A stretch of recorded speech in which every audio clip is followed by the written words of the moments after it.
இது பொங்கல் அப்போ ஊருக்கு போயிருந்தப்ப எடுத்திருந்த வீடியோ தான். என் ஹஸ்பண்ட் பெருசா எதையும் வாய திறந்து கேட்க மாட்டாரு. இங்க போலாம், அங்க போலாம் அப்படின்லாம்.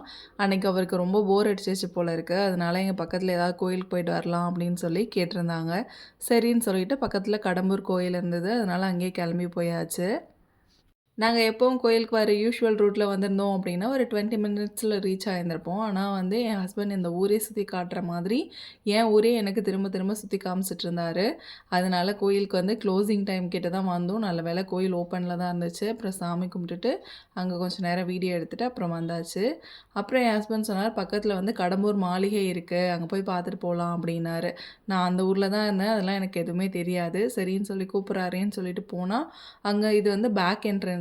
நாங்க அந்த பக்கமா போயிட்டோம் போல இருக்கு. அந்த பக்கம் பார்த்தா க்ளோஸ் பண்ணியிருந்துச்சு. சரி ஃப்ரண்ட்ல போய் பார்க்கலாம் அப்படின்னு சொல்லிட்டு போனா, அங்கேயும் க்ளோஸ் பண்ணியிருந்துச்சு. எனக்கு வந்து அப்புறம் சரி என்ன பண்ணுறதுன்னு சொல்லிட்டு அங்கேருந்து கிளம்பியாச்சு. ரொம்ப லேட் ஆயிடுச்சு. வர வழியில நல்லா வடவாறு தண்ணி வந்து நல்லா நெறஞ்சு ஓடிட்டு இருந்ததா, இந்த மாரி நீர்நிலைய பார்த்தா என் என் ஹஸ்பண்ட் நிறுத்திருவாரு கார. கொஞ்ச நேரம் நின்னு அப்படியே வந்து பார்த்துட்டு போலாம் அப்படின்னு சொல்லுவாரு. அதே மாதிரி இங்க ஒரு படித்துறை எங்க இருக்கு அப்படின்னு சொல்லிட்டு தேடிட்டு போயிட்டாரு. அப்புறம் போய் அங்க கொஞ்ச நேரம் தண்ணிக்கிட்ட நின்னுட்டு, அதுக்கப்புறம் தண்ணியில 2 பேரும் ஆட்டம் போட்டாங்க. என் பையனும், என் ஹஸ்பண்டும்.